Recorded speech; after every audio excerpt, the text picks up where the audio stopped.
I thought thanking my grandmother for $500 was a harmless gesture, but it made the entire Christmas dinner freeze in an instant. Her confused stare revealed that $1 million had actually been wired and vanished into thin air. Yet the true horror was not the missing fortune, but the realization that the thief was sitting right beside me, passing the gravy and smiling like a loving brother.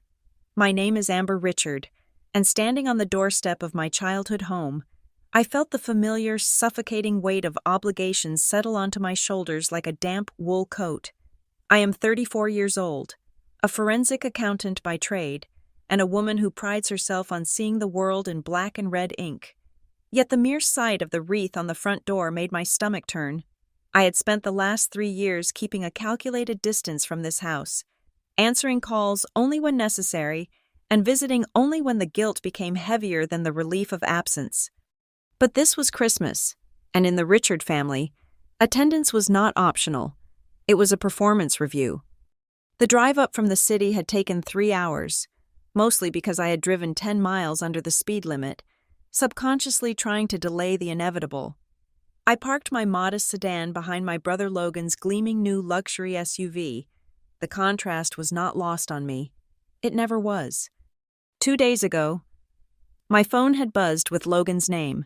I had let it ring twice before answering, bracing myself for a request for money or a lecture on my lack of family spirit. Instead, his voice had been dripping with a sickly sweet concern that set my teeth on edge. "Hey, Amber," he had said, his voice lowered as if he were sharing a state secret. "I just wanted to give you a heads up before you come down. Grandma Evelyn isn't doing well." "What do you mean?" I had asked, sitting up straighter at my desk. "I spoke to her last week. She was telling me about the yield on her municipal bonds. She sounded fine." "It is intermittent," Logan had insisted quickly, too quickly. "It is the dementia, Amber. It comes and goes. She gets confused about numbers, dates, and people. Mom and I have been dealing with it for months. We just didn't want to worry you since you are so busy. Just, please, watch your words around her. Don't correct her if she says something crazy. Just nod and smile. We want her to have a peaceful Christmas." I had hung up with a frown. Grandma Evelyn was 82. Yes, but she was the sharpest person I knew. She did the Sunday crossword in pen. She managed her own investment portfolio. The idea of her losing her grip on reality within 7 days seemed mathematically impossible. It felt like a script. And if there was one thing I knew about my brother and mother, it was that they preferred scripts to reality. Stepping inside the house now, I was assaulted by the scent of cinnamon and expensive pine candles. The foyer was dressed to perfection. Garlands wrapped around the banister with surgical precision. It looked like a magazine spread, devoid of any actual warmth. "Amber, you made it!" My mother, Marianne, came rushing out of the kitchen. She was wearing a red velvet dress that was perhaps a bit too tight and holding a glass of white wine that was definitely too full. She hugged me. A quick, fluttery squeeze that smelled of Chardonnay and desperation. Her eyes didn't meet mine. They darted over my shoulder to the door, then to the living room, then back to her glass. "Hi, Mom," I said, stepping back. "Where is Grandma?" "In the dining room. She is resting her eyes," Marianne said, taking a large sip of wine. "Remember what Logan said. She is fragile, very fragile." I walked past her into the dining room. The table was set with the good china, the silver polished to a mirror shine. At the head of the table sat Grandma Evelyn. She wasn't resting her eyes. She was polishing her spectacles with a silk handkerchief. She looked up as I entered, her gray eyes piercing and clear behind the lenses. "Amber," she said, her voice steady and lacking any tremor of age. "You are late? Traffic on the 95? "A little," I lied, walking over to kiss her cheek. Her skin felt like dry paper, but her grip on my hand was iron. "You look good, Grandma." She studied me for a second, a look of intense calculation on her face, before releasing my hand. "I am old, Amber, but I am still here." Logan walked in then, wearing a sweater that probably cost more than my first car. He flashed me that dazzling politician smile that had gotten him out of trouble since he was 6 years old. Beside him was Parker, his fiancé, looking equally polished and equally tense. "Sis," Logan said, clapping a hand on my shoulder, a little too hard. "Glad you could make it. We were worried the snow might delay you." "There is no snow, Logan," I said flatly. "It is 45 degrees out." "Right. Well, metaphorical snow," he laughed, a hollow sound that bounced off the high ceilings. We sat down for dinner. The atmosphere was not festive. It was brittle. It felt like we were all actors in a play where everyone had read a different version of the script. My mother was manic, constantly jumping up to refill water glasses or rearrange the centerpiece. Logan was checking his phone under the table every 2 minutes. Parker was smiling frozenly, cutting his food into microscopic pieces. Grandma Evelyn ate silently, her movements deliberate. She watched everyone. I noticed she wasn't drinking the wine. "So, Amber," Logan said, breaking a silence that had stretched for 30 seconds too long. "How is the accounting world? Still chasing down pennies?" "Forensic accounting is about finding the truth, not pennies," I corrected him, taking a sip of water. "And it is going well. We just closed a big case involving corporate embezzlement." I saw Marianne flinch. It was a tiny movement, a spasm in her cheek, but I saw it. Logan's smile didn't waver, but his eyes went cold. "Cheery," he said. "Can we not talk about work?" Marianne interjected, her voice shrill. "It is Christmas. Let us talk about family. Logan, tell Amber about the wedding plans." As Logan launched into a monologue about flower arrangements and destination venues in the Maldives, I watched my grandmother. She wasn't listening to him. She was looking at me. There was a question in her eyes, a sort of desperate expectancy. I didn't understand it. The main course was cleared, and the tension in the room ratcheted up a notch. Usually, we opened gifts after dessert, but Marianne stood up abruptly. "Actually," Mom said, her voice trembling slightly, "Grandma Evelyn wanted to do things a little differently this year. She wanted to keep it simple, no big boxes, just tokens." Marianne reached into the pocket of her dress and pulled out a plain white envelope. She walked around the table and placed it next to my plate. She didn't look at me. She looked at Logan. Logan gave her a barely perceptible nod. "For you, Amber," Marianne said. "From Grandma." I looked at the envelope. It was thin.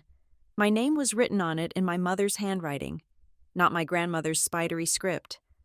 "Go on," Logan urged. "Open it." I picked it up. My heart was thumping a slow, heavy rhythm against my ribs. Why did I feel like I was walking into a trap? I glanced at Grandma. She was sitting perfectly still, her hands folded in her lap, watching me with an intensity that was almost frightening. I tore the flap open. Inside were 5 $100 bills. $500. It was a generous gift. In any other context, I would be thrilled. But the atmosphere in the room suggested this was significant. It felt like a payoff, or a test. I looked up. My mother was gripping the back of her chair so hard her knuckles were white. Logan was leaning forward. "In the Richard family, we were raised with strict manners. You received a gift. You acknowledged it loudly and gratefully. It was a reflex. I decided to break the suffocating tension by playing the part of the grateful daughter.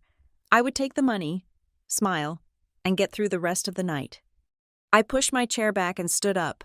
Holding the envelope, I put on my best professional smile, the one I used when I had to deliver bad news to clients but wanted to soften the blow. "Thank you, Grandma," I said, my voice projecting clearly across the table, cutting through the thick air. "Thank you for the $500. It is very generous of you, and I really appreciate it." I waited for the polite nods. I waited for my mother to exhale. Instead, the sound of silverware clattering against porcelain shattered the moment. Grandma Evelyn had dropped her knife. She didn't pick it up.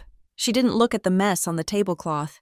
She turned her head slowly, agonizingly, until she was looking directly at me. Her face was not the face of a woman with dementia. It was the face of a woman who had just realized her house was on burning down while she was still inside it. The silence that followed was absolute. It was a vacuum that sucked the oxygen out of the room. I saw Marianne close her eyes. I saw Logan stop breathing. Grandma Evelyn placed her hands flat on the table. She didn't shout.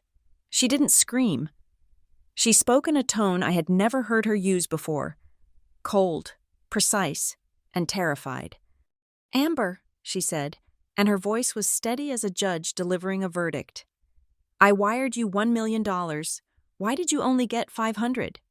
I stood there, the $500 suddenly feeling like burning coals in my hand. I looked at the bills. I looked at my mother, who was now weeping silently, tears tracking through her heavy foundation. I looked at Logan, whose face had drained of all color, leaving him looking like a wax figure. "What?"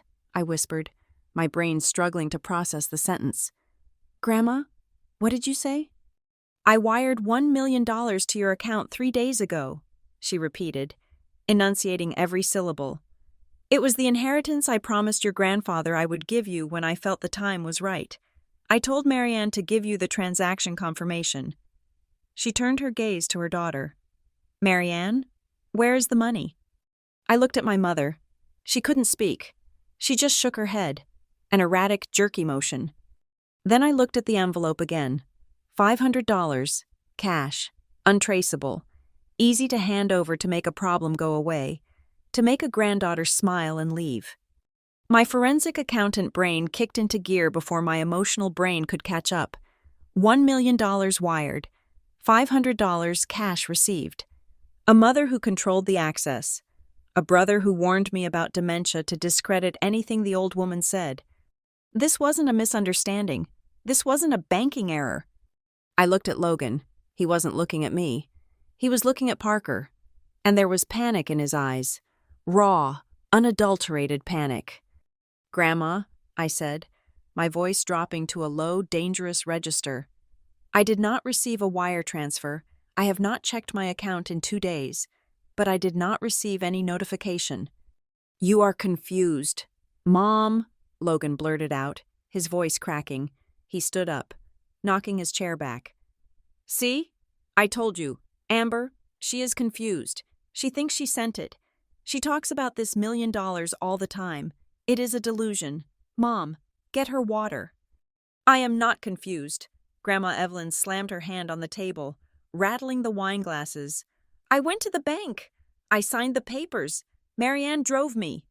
"Mom, please," Marianne sobbed. "Stop it. You are ruining Christmas." "I am ruining Christmas?" Grandma asked, her voice trembling with rage. "I sent my granddaughter her future. Where is it?" I looked down at the $500 in my hand. It wasn't a gift. It was hush money. It was a distraction. It was the crumbs they threw to the dog to keep it from barking while they stole the feast. I looked around the table at the people I shared blood with. My mother, the enabler, my brother, the golden boy, and the realization hit me with the force of a physical blow. They hadn't just forgotten to tell me. They hadn't just borrowed it. They had stolen $1 million from an 82-year-old woman and gaslit me into thinking she was crazy. And they were sitting right there, eating roast beef. I slowly placed the envelope back on the table. "I am going to check my bank app," I said. "Amber, don't," Logan said, and there was a threat in his voice now. "Don't indulge this. You are making it worse." "I am checking my app," I repeated, pulling my phone from my pocket.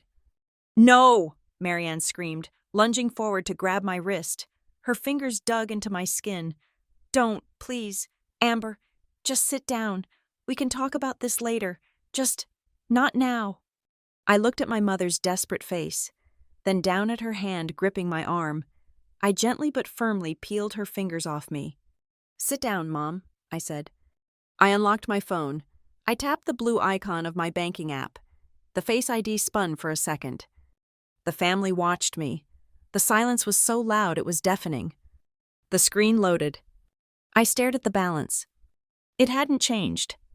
"It is not there," I said, looking up. Grandma Evelyn let out a sound that was half sob, half gasp. She slumped back in her chair, looking suddenly very small and very old. "They took it," she whispered. "My own family. They took it all." I looked at Logan. He was no longer panicking.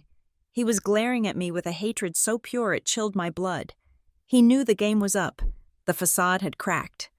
$1 million, I said, the number feeling heavy and sharp on my tongue. I wasn't the daughter anymore. I wasn't the sister. I was the auditor. And I had just found the discrepancy that would bring this entire house down. I closed the door to the guest bedroom and turned the lock.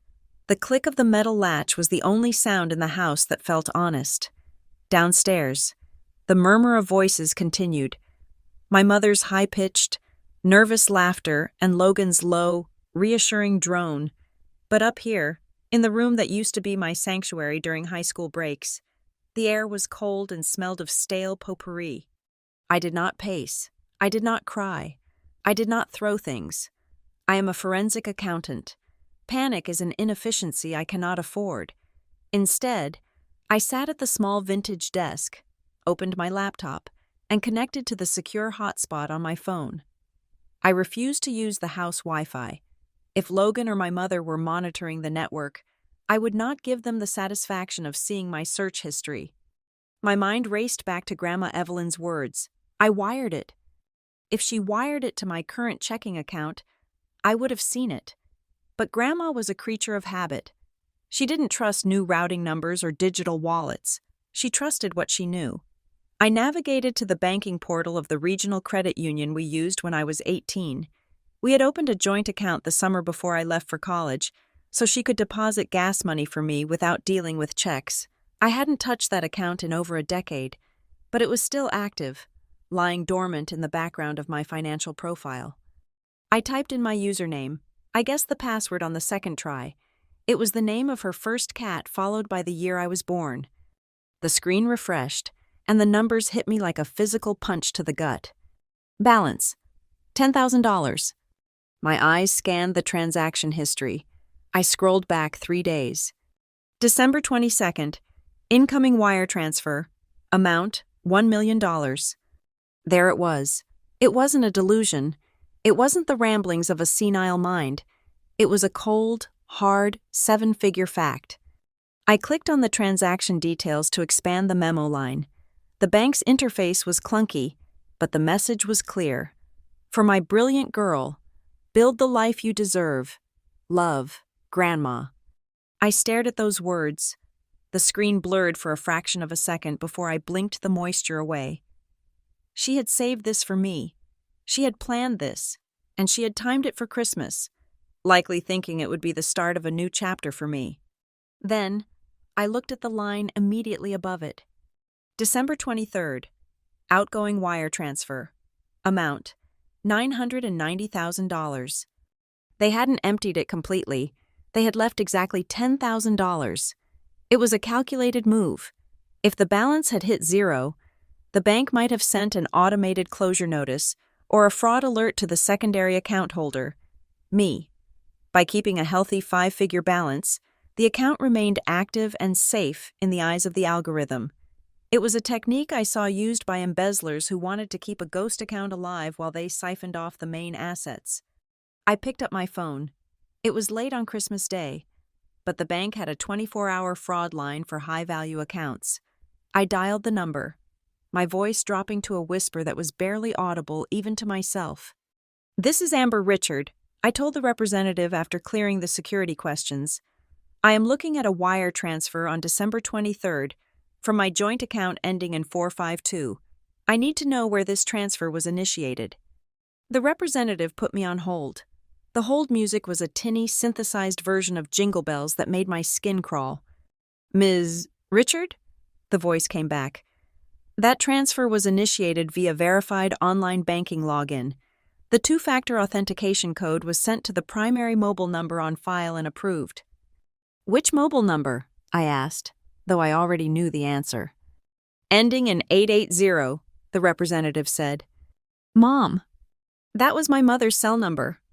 "And the IP address?" I pressed. "Can you tell me the general location of the device used?" "One moment. It looks like a residential IP in..." Yes, the same zip code as the branch. It matches the location history of previous logins. It was done from this house. I hung up the phone and set it gently on the desk. The picture was coming together with sickening clarity. Marianne Richard had always handled Grandma's paperwork. It was a role she took on with a martyr's sigh, complaining constantly about the burden of paying bills and sorting mail. But now I saw the reality. That access wasn't a burden. It was a weapon. She had the passwords. She had the phone for the two-factor codes. She likely had Grandma's phone in her purse during the nap times to intercept any bank alerts. And then there was Logan. I replayed the voicemail he had left me 2 days ago. I pulled up the audio file on my phone and held it to my ear. Listening not as a sister, but as an investigator analyzing a suspect's statement. Grandma Evelyn isn't doing well. It is the dementia. She gets confused about numbers. Don't correct her. It wasn't a warning, it was a preemptive strike. Logan knew the money had been moved. He knew Grandma would mention it because she was lucid. He needed to discredit her before she even opened her mouth. He needed me to walk into that dining room wearing a filter that translated, "I gave you $1 million," into "Poor Grandma is having an episode." They had scripted the entire holiday, the simple gifts, the weird mood, the specific seating arrangement. They had practically directed the scene where I would receive the $500 and smile, validating their theft with my silence. I felt a surge of rage so hot it almost made me dizzy, but I clamped it down. Anger is messy. Anger makes mistakes. I needed evidence. I started taking screenshots. I captured the wire confirmation. I captured the login history showing the device model, an iPhone 15, the exact model my mother had upgraded to last month. I downloaded the PDF statements for the last year. I created a new folder on my encrypted cloud drive titled Simply Christmas. I pulled up the call log on my phone and took a screenshot of the duration and time of Logan's call. I opened my Notes app and began typing a timeline, cross-referencing the bank timestamps with the family group chat messages. December 22nd, 2 o'clock in the afternoon. Money arrives in the joint account. December 22nd, 4 o'clock in the afternoon. Mom texts the group chat. Grandma is resting, having a hard day, likely when they accessed her phone. December 23rd, 9 in the morning, money leaves the account. December 23rd, 10:30 in the morning, Logan calls me with the dementia story. It was premeditated, it was coordinated, and it was sloppy. They thought I was just the daughter who lived in the city. They forgot that for 10 years. I had made a living hunting down executives who thought they were smarter than the numbers. My finger hovered over the contact for the local police. I could call them right now. I could have a squad car in the driveway in 20 minutes. Elder abuse, grand larceny, wire fraud. But I pulled my hand back. If I called the police now, Marianne and Logan would circle the wagons. They would claim it was a misunderstanding, that they were moving the money to protect it from Grandma's erratic spending. They would say she consented. They would delete texts, wipe phones, and maybe even coerce Grandma into signing a retroactive approval. Without hard proof of where the money went and how it was spent, it could turn into a civil he-said-she-said mess that would drag on for years while the money vanished for good. No, I needed to know where the money landed. I needed to see the intent. I needed to find the purchase that proved this wasn't protection, but theft. I turned my attention back to the outgoing wire. The bank interface listed the recipient account information. Usually, intra-family transfers show a name, Logan Richard, Marianne Richard. But the name on the receiving account wasn't Richard. It wasn't a name I recognized at all. I leaned in closer to the screen, my eyes narrowing. The beneficiary was listed as PWW Ventures LLC. I froze. It wasn't a family member. It wasn't a savings account. It was a limited liability company. My family didn't own any LLCs. Logan was a marketing consultant who worked W-2.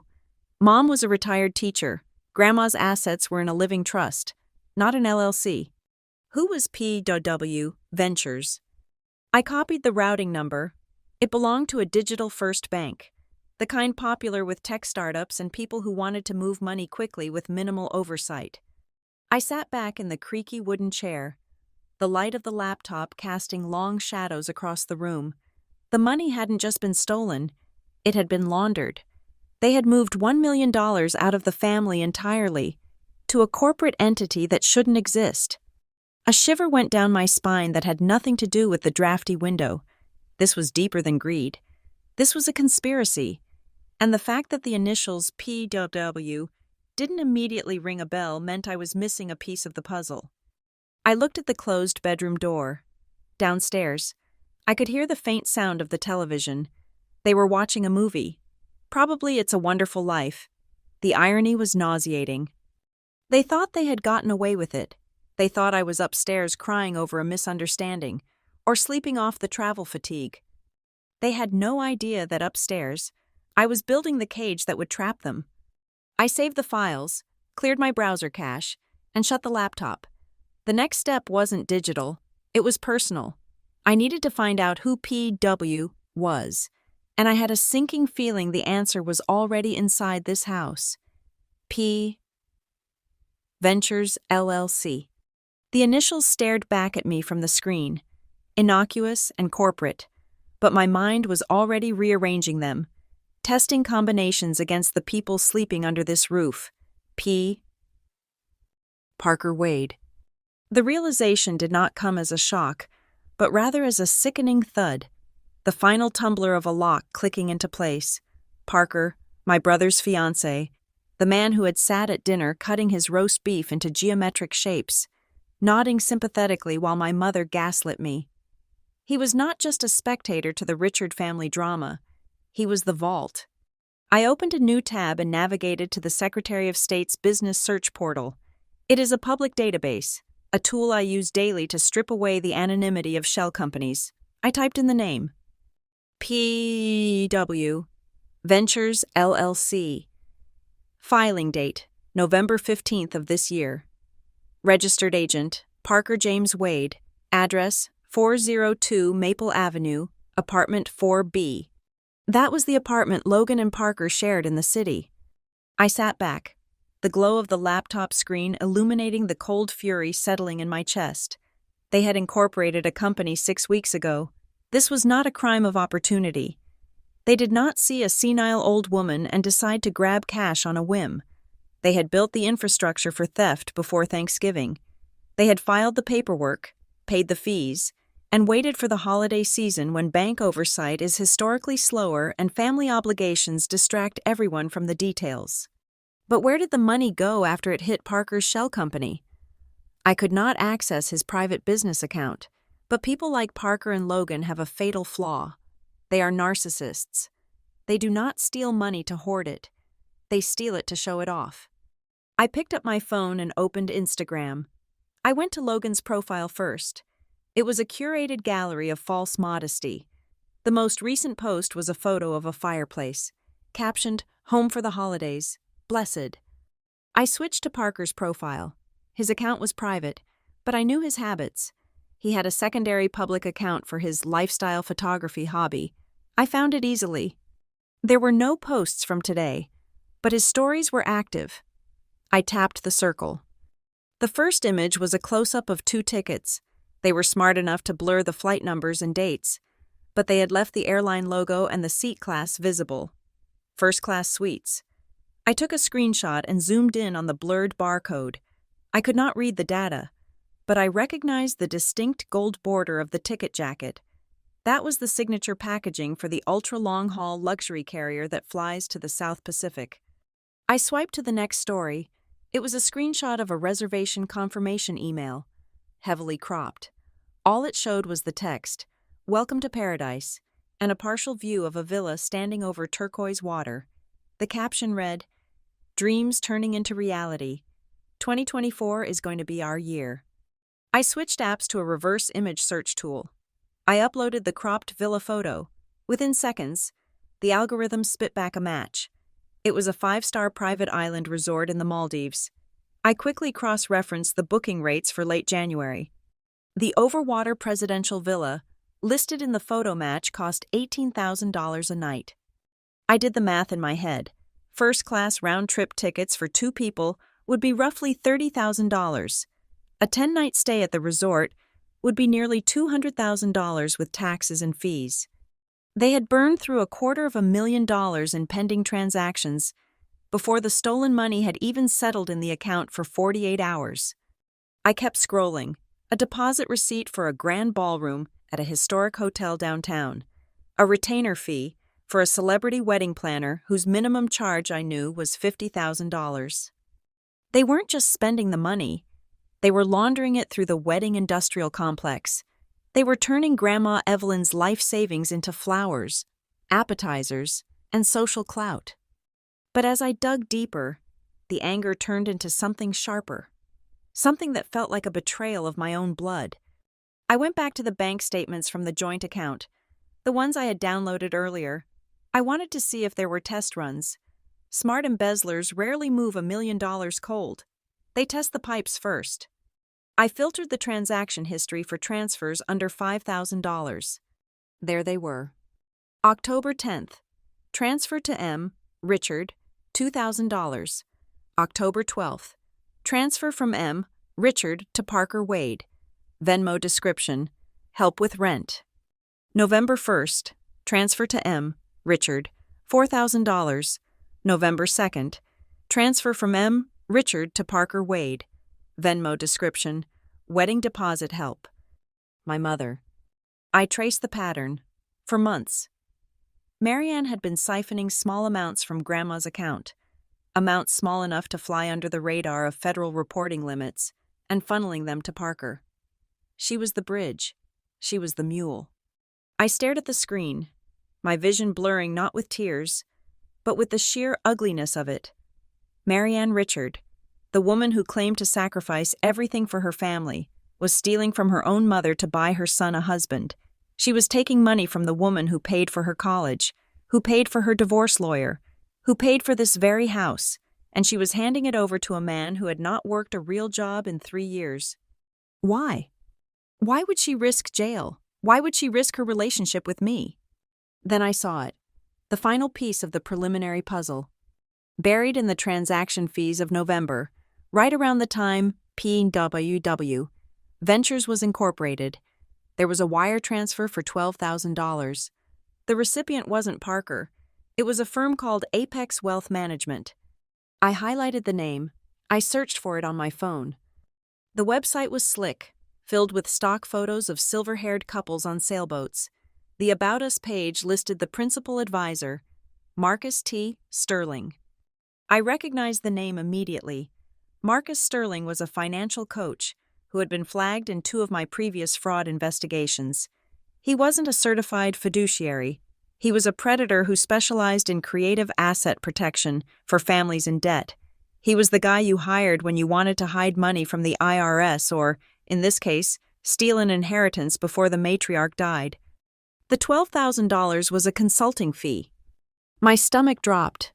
This meant my mother and Logan hadn't just come up with this plan over wine one night. They had hired a professional. They had paid a consultant to teach them how to bypass the bank's elder abuse algorithms. They had paid him to set up the LLC. They had paid him to structure the transfer so it looked like a voluntary gift. That was why the wire memo read, "For my brilliant girl." It was a psychological ply suggested by a pro. If Grandma ever challenged it, they could argue she wrote it herself. They used her love for me as the cover story for their theft. I looked at the timeline I had constructed on my notepad. October. The grooming begins. Small transfers to build a pattern of gifting. November. The professional is hired. The shell company is formed. December. The execution.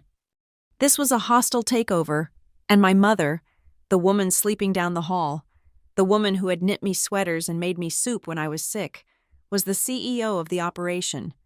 I closed my eyes and leaned my head back against the chair. The house was silent now. The movie downstairs had ended. I heard footsteps on the stairs. Heavy, confident footsteps. Logan, then lighter, shuffling ones. Mom. They were going to bed. Secure in their victory.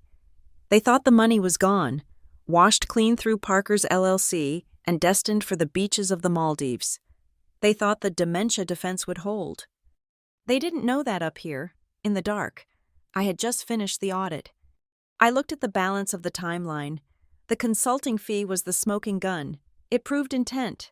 You don't hire a murky asset protection specialist to help your grandmother pay bills. You hire him to raid the vault. I saved the screenshots of Parker's stories.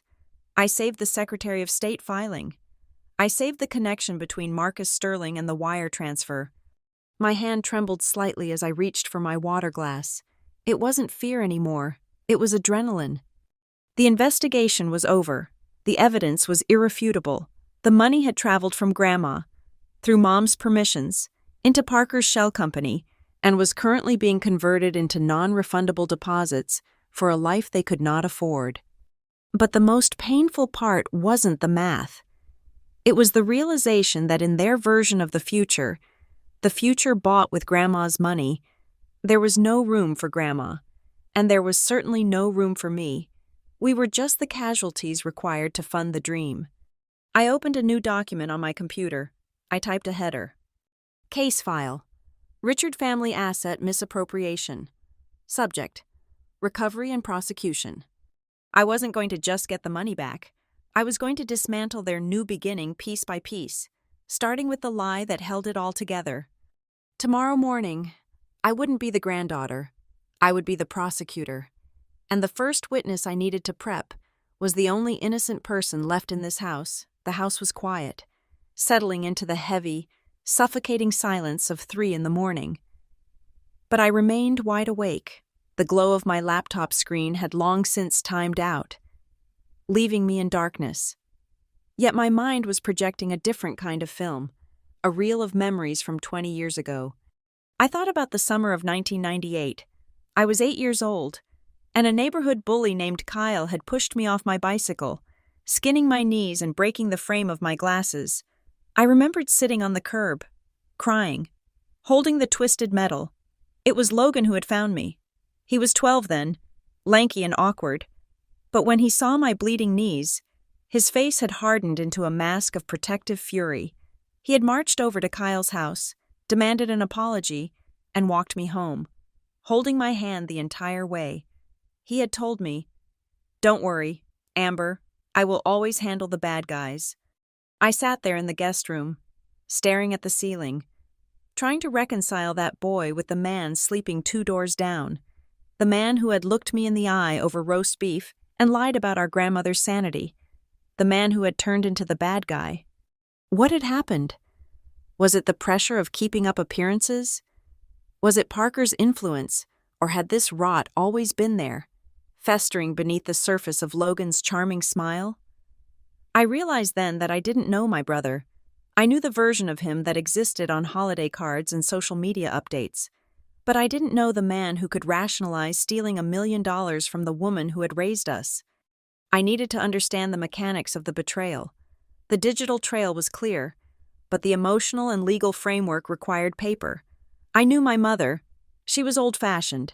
She kept hard copies of everything, believing that the cloud was something that could float away. I slipped out of bed, my bare feet making no sound on the plush carpet. I opened the bedroom door and crept into the hallway. The air was stagnant, smelling of pine needles and deception. I moved past Grandma Evelyn's room, listening for the rhythm of her breathing, hoping she was sleeping peacefully despite the chaos, and descended the stairs to the study on the first floor. The study was my father's domain before he passed, but now it was a chaotic storage room for Marianne's administrative life. I closed the door softly behind me and clicked on the small desk lamp, angling it down to minimize the light spill. The filing cabinet in the corner was unlocked. Of course it was. They didn't think anyone was looking. I started flipping through the hanging folders. Utilities, taxes, house maintenance. I found a thick folder labeled Evelyn, Medical Legal. I pulled it out and opened it on the desk. The documents inside told a story far more damning than the bank transfers. The first document was a letter from a neurologist, dated 6 months ago. It was a standard assessment. The conclusion was clear. Patient exhibits normal cognitive function for age. No signs of dementia or Alzheimer's. Recommendation: routine checkups. They knew. They had a medical professional telling them she was fine. But underneath that was a draft letter addressed to the bank and the family trust attorney. It was unsigned, but the handwriting in the margins belonged to my mother. Reason for request: decline in mental faculties, difficulty managing day-to-day expenses, vulnerable to scams. My stomach twisted. They had been crafting the narrative of her incompetence for half a year. They weren't just reacting to a financial opportunity, they were systematically stripping her of her autonomy to justify taking control. I turned the page. There was a printout of an email from Logan to Mom, dated 3 months ago. Subject: Power of Attorney. Strategy: Body. Mom. We need to push the narrative that she is forgetting things. When we switch the account manager, we can't have her asking questions. Tell the bank she gets confused in the mornings. It is easier if we handle the transition as a safety measure for her. Safety measure, I whispered to the empty room. They had weaponized the concept of safety. They were protecting her assets from her, so they could transfer them to themselves. I was about to close the folder when a sound from the kitchen froze me. Voices, low, hushed, but distinct. I switched off the desk lamp instantly, plunging the room into darkness. I moved to the door, cracking it open just a fraction of an inch. The acoustics of the hallway carried the sound from the kitchen island. "It is fine. Mom, stop pacing." That was Logan. His voice sounded tired, irritated. She looked so sure. "Logan," Marianne's voice was wet, trembling. When she said the amount, 1 million, she looked right at Amber. What if Amber checks? She is an accountant, for God's sake.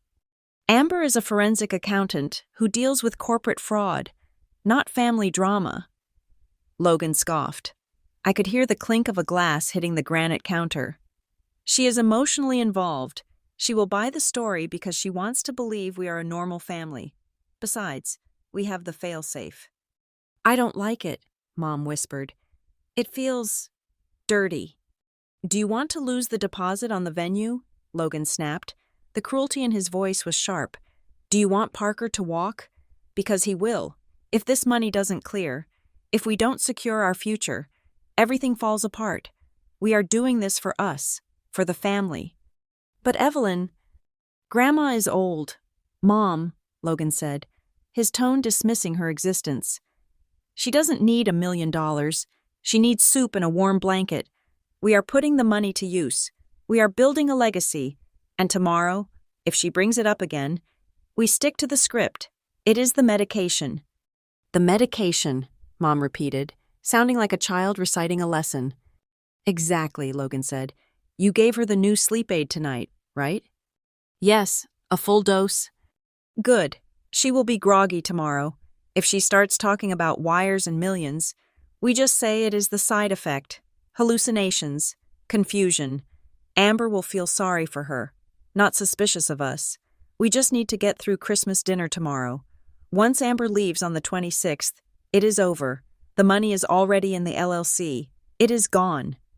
I stood there in the dark, my hand gripping the door frame so hard a splinter dug into my palm. They drugged her.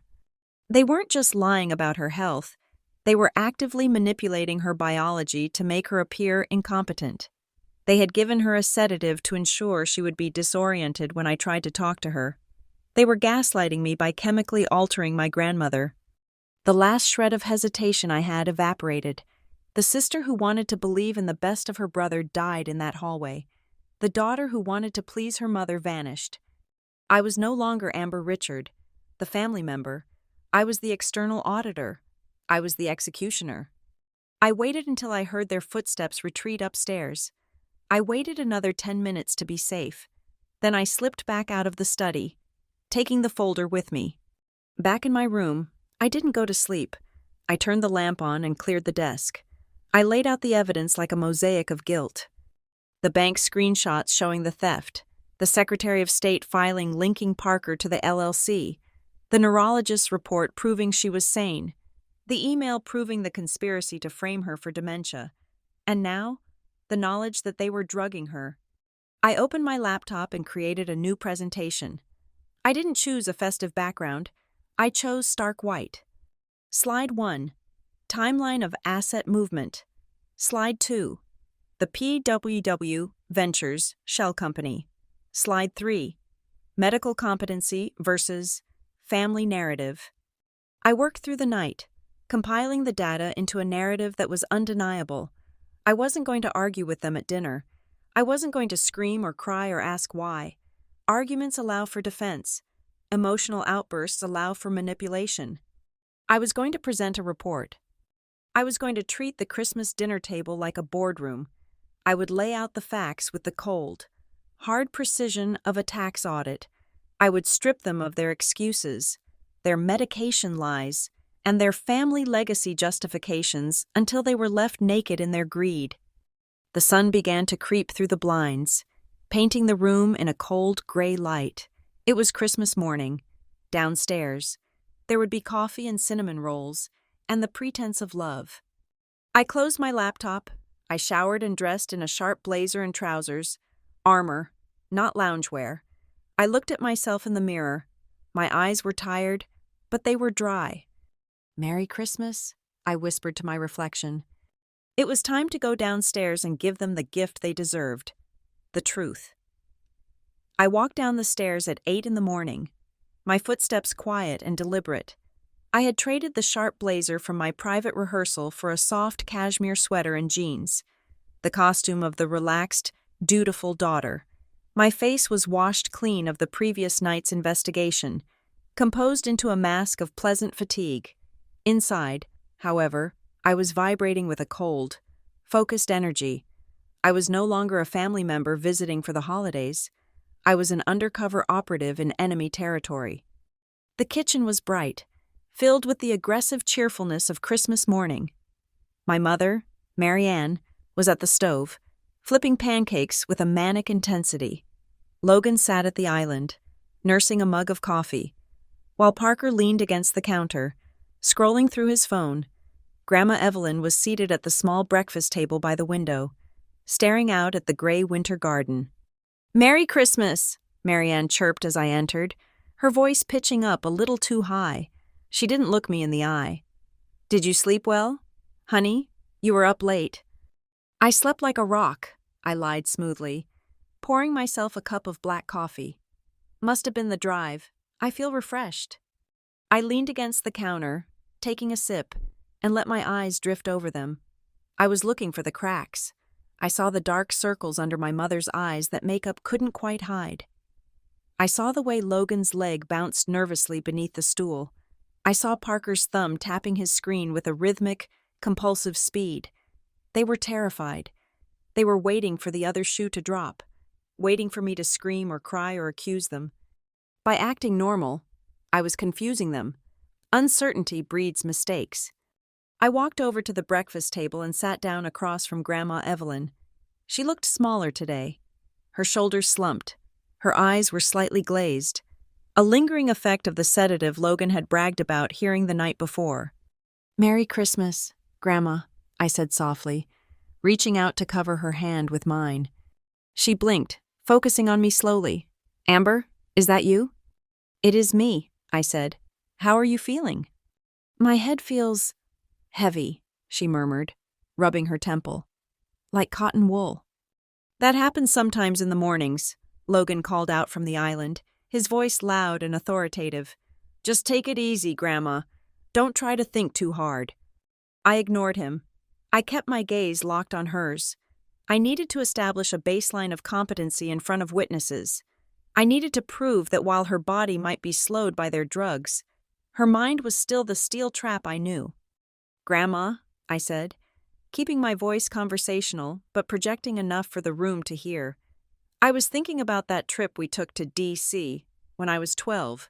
Do you remember the name of the hotel we stayed at? The one with the atrium?" Logan scoffed. "Amber, come on. Why are you quizzing her? Let her eat her eggs." "The Willard," Grandma said. Her voice was quiet but crisp. I smiled. "That is right. And do you remember who we ran into in the lobby?" She frowned slightly, concentrating. "Senator Moynihan. He dropped his briefcase." I turned around in my chair to face the room. "See? Her long-term memory is perfect. Senator Moynihan, the Willard, that is not the memory of someone with dementia. Dementia fluctuates. Amber, Parker chimed in, his voice dripping with condescending sympathy. It is called sundowning, or, well, sometimes the pathways just get blocked. It is a kindness not to push her. I am not pushing, I said, turning back to my coffee. I am just chatting. Actually, Grandma, I wanted to ask you about your bond portfolio. I saw the municipal rates are up to 4%. Did you lock in that renewal last month? Grandma sat up straighter. The fog seemed to clear from her eyes at the mention of numbers. 4.2%, she corrected me. I rolled over the energetic bonds, but I kept the utility holdings liquid. The market is too volatile for a 10-year lock right now. I looked at Logan. She knows the exact yield of her portfolio and her liquidity strategy. That sounds pretty lucid to me. Logan slammed his mug down. Can we stop with the interrogation? It is Christmas morning. Why are you so obsessed with her money? I am not obsessed with her money, I said, my voice calm, contrasting sharply with his outburst. I am obsessed with her agency. It is impressive that she handles her own finances so well at 82. Most people need help, or they get taken advantage of. The silence that followed was thick enough to choke on. Marianne dropped a spatula. Clatter. Who wants syrup? Mom asked loudly, desperately. I have blueberry and maple. I stood up and walked back to the island. I needed to verify the technical side of the theft. I watched my mother as she plated the pancakes. She kept her phone on the counter, right next to the stove. Every few minutes, the screen would light up with a notification, and she would glance at it. Mom, can I borrow your phone for a second? I asked casually. I left mine upstairs and I want to take a picture of the tree. Oh, sure, she said. Wiping her hands on her apron, she tapped the screen. 1, 2, 3, 4, 4 taps. 1, 1, 1, 1? I asked with a laugh. Mom, you really need to change that passcode. It is not secure. It is easy to remember, she mumbled, handing it to me. I took the phone. I pretended to snap a photo of the living room, but I was watching Logan. He wasn't looking at me. He was looking at the phone in my hand with a strange intensity. It was exactly as I suspected. The passcode was the simplest combination possible. Logan wouldn't even need to ask her for it. He could pick it up off the counter, unlock it, approve a wire transfer via the two-factor app, and delete the notification in under 60 seconds while she was in the bathroom. The security around Grandma's millions was a 4-digit code that everyone in the house knew. I handed the phone back. Thanks. Great light in here. We moved to the living room to open presents. This was the ritual. We would sit in a circle, exchange gifts, and pretend to be a happy family. I took a seat on the armchair, positioning myself so I could see everyone. So, Amber, Parker said, trying to smooth over the earlier tension. He was wearing a cashmere scarf indoors, which I found pretentious. Logan tells me you are doing big things in the city. Accounting, right? That must be stable. It is forensic accounting, I corrected him. It is a bit more exciting than tax returns. Oh, like what? He asked, feigning interest. Well, I said, leaning back and crossing my legs. Right now, I am working on a case involving asset misappropriation within a family trust. It is fascinating. Actually, the son set up a shell company to siphon funds from his father's estate. I saw Parker's smile falter. The corner of his mouth twitched. Really? Logan asked, his voice tight. Sounds dramatic. It is, I continued, keeping my tone light and conversational. The interesting thing is that people think digital footprints disappear. They don't. We can trace wire transfers through multiple layers of LLCs, even if they use a generic name or a registered agent. Once we subpoena the bank records, we can match the IP addresses of the logins. It usually takes us about 48 hours to build a case that sends someone to prison for 10 years. I took a sip of my coffee, watching them over the rim of the mug. Marianne was staring at a wrapped box on her lap, her hands trembling. Logan was pale. Parker shifted in his seat, clearing his throat. That sounds very intense, Parker said. But surely, most families work these things out privately? I mean, dragging family into court? It seems so negative. Money is just energy, you know. Relationships are what matter. Money is property, I said flatly. And theft is a crime. It doesn't matter if you share DNA with the victim. In fact, judges tend to be harsher on family members. It is called a breach of fiduciary duty. It is considered a betrayal of trust. Well, let us open presents, Mom practically shouted, shoving a box toward me. This is from Logan and Parker. I took the box. It was light. I unwrapped it to reveal a silk scarf. Thanks, I said. It is lovely. I picked it out, Parker said, recovering his composure. I thought the color would bring out your eyes. We wanted to get you something special. We are all so blessed this year, aren't we? It is important to share the abundance. Abundance. That was the word he used for my grandmother's stolen life savings. Speaking of abundance, I said, standing up, I actually have a surprise for everyone later. Before dinner, I put together a little presentation. A presentation? Logan asked, narrowing his eyes. Like a PowerPoint? Just some memories, I said. Photos, old documents I found. I thought it would be nice to look back at the history of this family, to remember who we are and where we came from. That sounds sweet, Mom said, though she looked terrified. I will need to connect to the TV, I said, walking over to the large flat screen mounted above the fireplace. Is the HDMI cable still in the side port? Yeah, Logan said, but we were going to watch the game later. This will only take 20 minutes, I assured him. It is short, but I think you will all find it very educational. I checked the connection. My laptop recognized the screen immediately. Good. The stage was set. I need to make a quick call to the office, I said. Emergency filing. I will be right back. I stepped out onto the back porch, closing the sliding glass door behind me. The cold air hit my face, sharp and cleansing.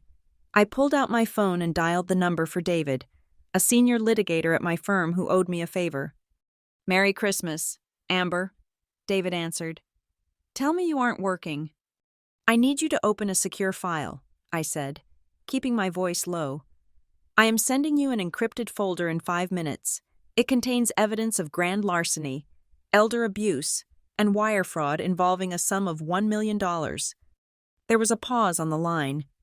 Jesus, Amber, who is the client? My grandmother, I said, and I am the whistleblower. The perpetrators are my mother and brother. Okay, David said, his tone shifting instantly to professional alert. Send it. I will timestamp it and log it into the firm's vault. Do you want me to call the police? Not yet, I said, looking through the glass door at my family. They were laughing at something Parker had said, a tableau of warmth that was entirely hollow. I am going to give them one chance to confess. I am going to put the evidence in front of them. If they deny it, if they try to spin it, then we go nuclear. Be careful, Amber, David warned. People do desperate things when they are cornered, especially family. I know, I said.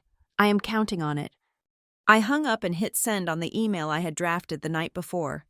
The progress bar swooshed across the screen. Message sent. My evidence was safe. Even if they smashed my laptop, even if they threw me out of the house, the truth was now on a server in Manhattan, protected by attorney-client privilege. I took a deep breath, inhaling the scent of snow and wood smoke. I watched them through the glass for a moment longer. They looked so comfortable, so safe in their deception. They had no idea that the girl standing on the porch wasn't just their sister or daughter anymore. I was the storm they never saw coming. I slid the phone into my pocket, pasted the smile back onto my face, and opened the door. Okay, I said, stepping back into the warmth. Who is ready for dinner? The roast beef sat in the center of the table like a sacrificial offering, surrounded by bowls of glazed carrots and mashed potatoes that steamed in the cool air of the dining room. Marianne had outdone herself, channeling all her anxiety into the culinary perfection of the meal. The candles flickered, casting long, dancing shadows against the wallpaper, And for a moment, if you squinted, we looked like the picture-perfect American family featured in a holiday catalog. I unfolded my napkin and placed it across my lap, smoothing the fabric with slow, deliberate movements. I felt a strange calm settle over me. It was the same icy detachment I felt right before I walked into a deposition. The evidence was locked and loaded. The witnesses were seated. The court was now in session. "This looks delicious, Mom," I said, picking up my wine glass. The crystal chimed softly as I swirled the red liquid. "You really went all out." "Well, it is Christmas," Marianne said, her voice breathless. She was cutting her meat into tiny, frantic pieces. "We have so much to be thankful for. I wanted everything to be nice." "It is great, Mrs. Richard," Parker added, flashing his professionally whitened teeth. "Truly restaurant quality." Logan didn't speak. He was eating fast, eyes fixed on his plate, as if finishing the meal quickly would somehow accelerate the end of the evening. Grandma Evelyn sat at the head of the table. The drugs were still in her system. I could see the slight droop in her eyelids, but she was fighting it. She held her fork with a trembling hand, pushing the potatoes around her plate. She hadn't taken a bite. I waited until everyone had settled into the rhythm of eating, the clinking of silverware providing a steady background noise. "You know," I said, my voice conversational, "I was thinking about your gift again.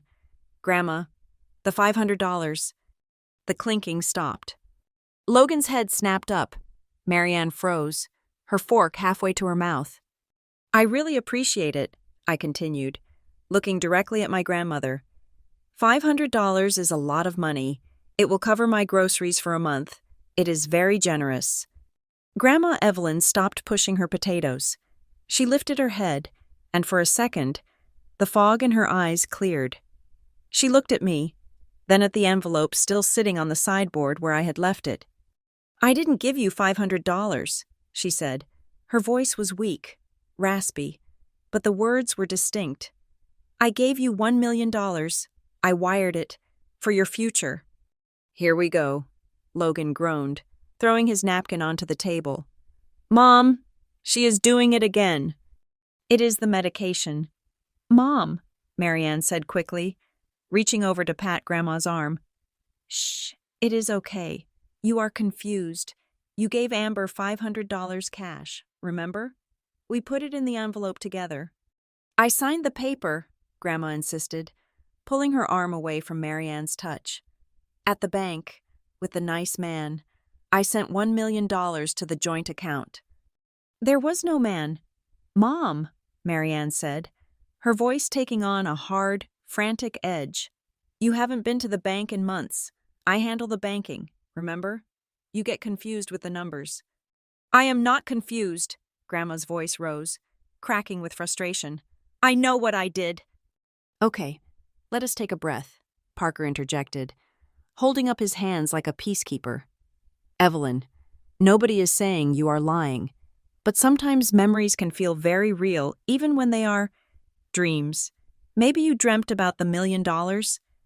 That is a nice dream to have." I watched them. The gaslighting was a coordinated dance. Marianne provided the medical excuse. Logan provided the intimidation. Parker provided the soft, condescending logic. I took a sip of wine. "It is strange, though," I said. "Grandma seems very specific about the amount. $1 million exactly. And the method, a wire transfer." "Amber, stop it," Logan snapped, pointing a steak knife at me. "Don't feed into this. You are making her agitated. Can't you see she is not well?" "She seems pretty well to me," I said calmly. "She remembered Senator Moynihan this morning. She remembered her bond yields. Why is this the only memory that is a hallucination?" "Because dementia is selective," Marianne cried out. Tears were gathering in her eyes again. Her go-to defense mechanism. "Why are you doing this? Why are you ruining dinner?" "I am not ruining dinner." "Mom," I said, "I am just trying to understand. Grandma says she sent $1 million. You say she didn't. One of you is wrong. And as an accountant, I hate unsolved discrepancies." "There is no discrepancy," Logan snarled. There is $500 in the envelope. End of story. Now pass the potatoes. I looked at my brother. I looked at the arrogance etched into his jawline. He thought he had won. He thought that by shouting loud enough, he could rewrite reality. I didn't pass the potatoes. Instead, I pushed my chair back. The legs scraped loudly against the hardwood floor. Actually, I said, standing up, I think this is the perfect time for that presentation I mentioned. Amber, sit down, Logan demanded. No, I said. I don't think I will. I walked over to the coffee table where my laptop was waiting. The HDMI cable was already plugged in.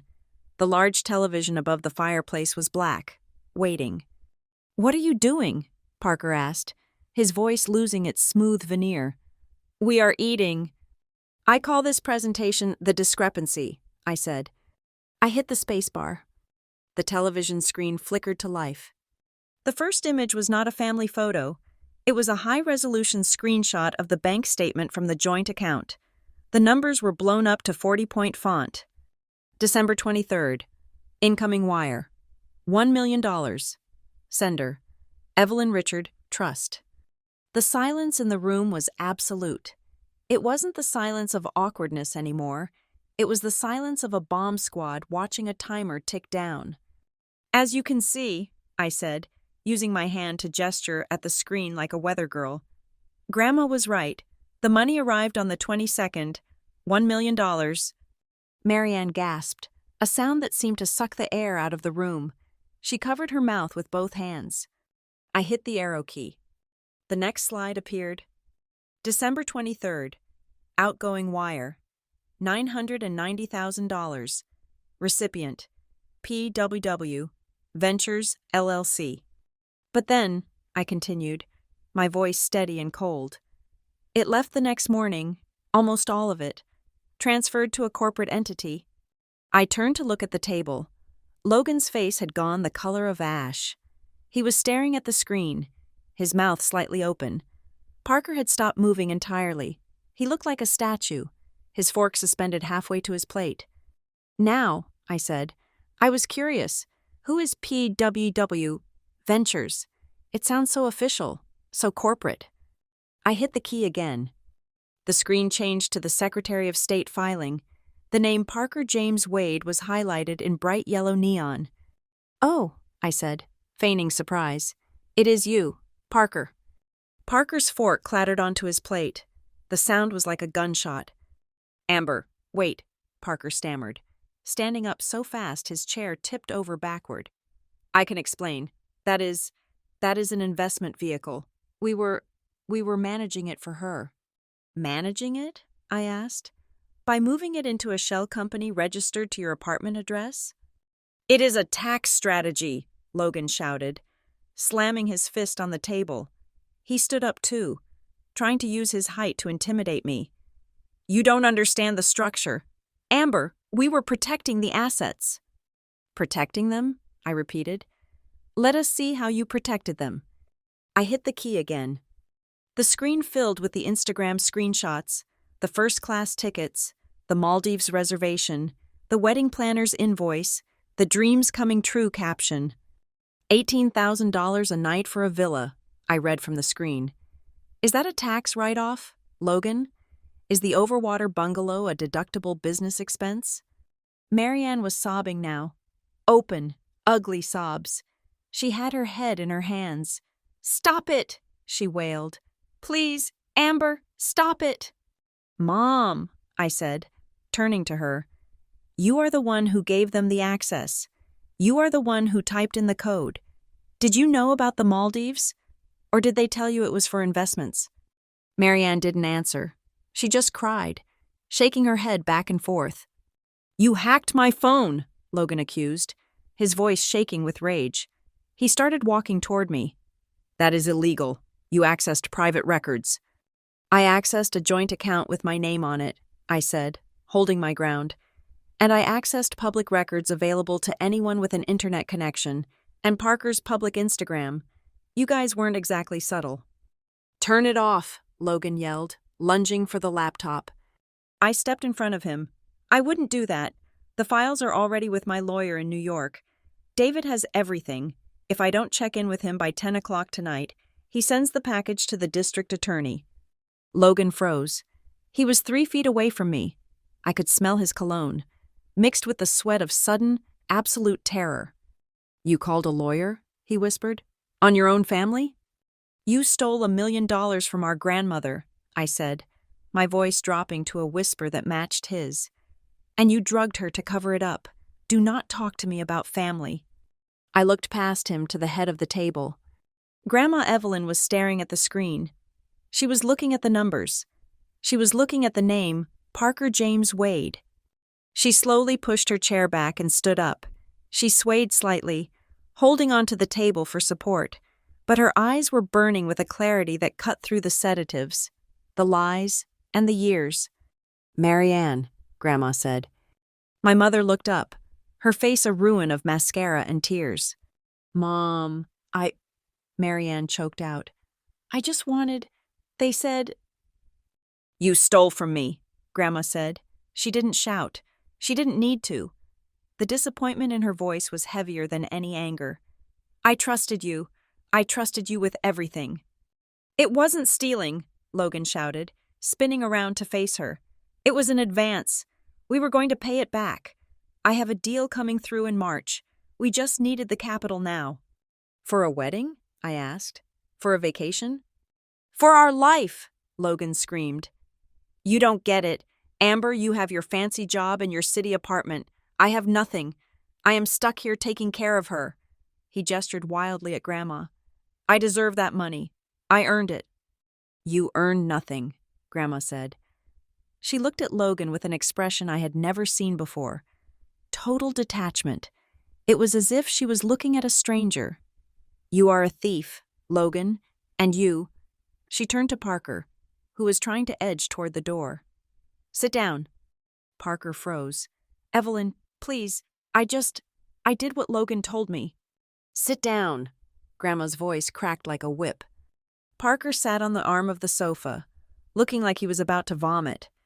I looked at the screen, where the evidence of their betrayal was glowing in high definition. Then I looked at the dinner table. The roast beef was cold. The wine was untouched. The facade was gone.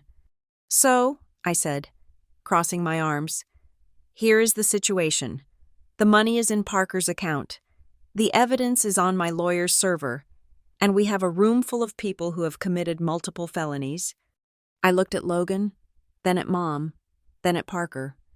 "I am the only thing standing between you and prison right now," I said. "So, I suggest you stop lying and start listening." The silence returned, but this time, it wasn't the silence of secrets. It was the silence of the grave they had dug for themselves, and I was holding the shovel.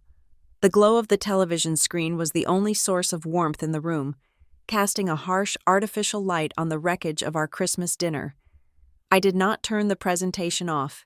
Instead, I advanced to the next slide, the click of the keyboard echoing like a gavel strike in the silent room. "Let us look at the velocity of the theft," I said, my voice devoid of emotion. I pointed to a cluster of transactions. December 24th, Christmas Eve. While you were wrapping presents and hanging stockings, Parker's LLC was busy. At 10:14 in the morning, $50,000 went to a luxury car dealership in Miami, deposit on a vintage Porsche. At 11:30, $25,000 to a bespoke watchbroker in London. By noon, you had spent $75,000. That is more than the median American household income, gone in under 2 hours. "It is an investment," Logan shouted, his face slick with sweat. He was pacing now, unable to sit still under the weight of the evidence. "Vintage cars appreciate. Amber, watches are assets. We were diversifying the portfolio. We were going to pay the principal back into the trust once the market corrected. It was a bridge loan. That is all it was. A bridge loan." "A bridge loan?" I repeated, raising an eyebrow. "Since when do bridge loans involve non-refundable deposits on tropical vacations? Since when do you take a loan without the lender knowing?" "We didn't have time to explain it to her." Logan gestured wildly at Grandma. "She is old. She doesn't understand modern liquidity. We were doing it for her benefit." "Stop lying, Logan," I said, cutting him off. If this was a legitimate investment strategy for the family, why isn't the money in your account? You are the grandson. You are the one claiming to be the financial genius. Why did the wire go to Parker? Logan opened his mouth, but no sound came out. He looked at Parker, his eyes wide and desperate, a silent command to keep quiet. I turned my gaze to Parker. He was still sitting on the arm of the sofa, looking small and terrified. He wasn't a criminal mastermind. He was a weak man who liked expensive things. He was the weak link. Parker, I said softness, almost gently. Why is the money in your name? Why did Logan need you to open the LLC? Amber, don't answer that, Logan barked. Because he can't, Parker blurted out. His voice was high and thready. He can't have assets in his name. Shut up, Parker, Logan roared, lunging toward him. Sit down, Logan, I shouted, stepping between them. Let him speak. Why can't Logan have assets, Parker? Parker shrank back, looking between me and his fiancée. Because of the judgments, he whispered. The liens. If the money hit Logan's account, it would have been frozen automatically. The creditors are watching him. He has a negative net worth. The room went deadly silent. I looked at my brother, the golden boy, the one with the luxury SUV in the driveway and the designer clothes. Liens? I asked. From what? From the crypto leverage, Parker said, the words spilling out now like water from a broken dam. And the failed dropshipping business, and the gambling. He owes a lot of people. Amber, he couldn't touch the $1 million. It would have vanished instantly to pay off the debts. So we had to move it to me, to PWW Ventures, so we could start over. I turned back to the screen. I hit the key to bring up the slide about the consultant, Marcus Sterling. That explains Mr. Sterling, I said, nodding slowly. I looked deeper into him while you guys were eating appetizers. He isn't a wealth manager. He is a debt settlement broker. He specializes in negotiating with loan sharks and high-risk creditors. I looked at Logan. That $12,000 fee wasn't for advice. It was protection money, wasn't it? You are in deep with dangerous people. Logan sank into his chair, burying his face in his hands. The arrogance was gone, replaced by the crushing weight of reality. They were going to hurt me, Amber, he sobbed, his voice muffled. I didn't have a choice. I was drowning. The interest. It was 10% a week. I couldn't keep up. I thought, if I could just get the $1 million, I could pay them off, buy the house, show everyone I was successful. I could fix it. So you stole from your 82-year-old grandmother to pay off your gambling debts, I summarized, feeling a wave of nausea. And you booked a $200,000 vacation to celebrate. I needed a win. Logan looked up, his eyes red and wild. I needed to feel like I wasn't a loser for 1 week. Is that a crime? Yes, I said. It is literally a crime. I turned to my mother. Marianne was staring at Logan as if she were seeing a stranger, but she wasn't surprised. That was the tell. She looked devastated, but not shocked. Mom, I said, did you know? Marianne looked down at her hands, twisting her wedding ring. He told me he was in trouble, she whispered. He said he made a mistake, that he just needed a reset. He said if we didn't help him, he would lose everything, his car, his reputation, maybe even go to jail. So you decided to help him rob Grandma? It wasn't robbing, Marianne insisted, her voice trembling. It was keeping it in the family. Grandma doesn't need the money. She sits in this house all day. Logan has his whole life ahead of him. I couldn't watch my son be destroyed over money that was just sitting there doing nothing. Doing nothing? I laughed, a harsh, humorless sound. That money was her life's work. It was Granddad's legacy. It was just numbers on a screen to her, Marianne cried. She doesn't even know what year it is half the time. That is a lie, I said. And you know it. You pushed the dementia narrative to justify your guilt. You convinced yourself she was gone so you wouldn't feel like a thief. I walked over to the table and picked up the envelope with the $500. I held it up. "Do you know why Grandma sent me the money?" I asked Mom. "Did you ever bother to ask her? Or did you just see a transaction and panic?" Marianne shook her head. I thought she was just being erratic, picking favorites." "She wasn't picking favorites," I said. "She was saving me." I turned to Grandma Evelyn. She was sitting very straight now, her hands clasped on the tablecloth. The revelation of Logan's debt and the depth of the betrayal seemed to have burned away the last of the sedative's fog. She looked regal, and she looked incredibly sad. "Tell them, Grandma," I said. "Tell them why you wired the money." Grandma Evelyn looked at Marianne, then at Logan. Her gaze was unyielding. "I didn't send the money because Amber is my favorite," Grandma said clearly. "I sent it because I knew you were coming for it." The room seemed to drop a few degrees in temperature. "What?" Logan whispered. "I am old, Logan," Grandma said. "I am not blind. I saw the mail you tried to hide. I saw the notices from the collection agencies. I heard you arguing on the phone in the driveway when you thought I was napping. I knew you were in trouble." She turned to Marianne. "And I saw you. Marianne, I saw you looking at my bank statements when you brought me my tea. I saw you practicing my signature on the back of napkins." Marianne gasped. "Mom, no." "I knew you were planning something," Grandma continued, her voice gaining strength. "I felt the sharks circling. I knew that the moment I got sick, or the moment I died, you would strip this estate to the bone to cover Logan's mistakes. You would leave nothing. You would burn down this house to keep him warm." She looked at me, and her expression softened. "So, I made a choice," Grandma said. "I wanted to get the bulk of the estate out of the house before you could touch it. I wanted to give it to the one person who has never asked me for a dime. I wired it to Amber to keep it safe, to ensure that when the dust settled, there would be something left of your grandfather's hard work." She paused, and a small, bitter smile touched her lips. "But I also did it as a test," she said. "A test?" Parker squeaked. "I knew Marianne had access to the account," Grandma said. "I knew she monitored the alerts. I wanted to see what you would do. I wanted to see if you had enough decency left to let your sister have her inheritance, or if your greed was truly bottomless."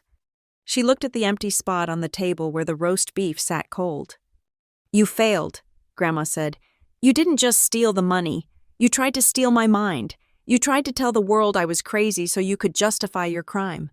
That is what hurts the most.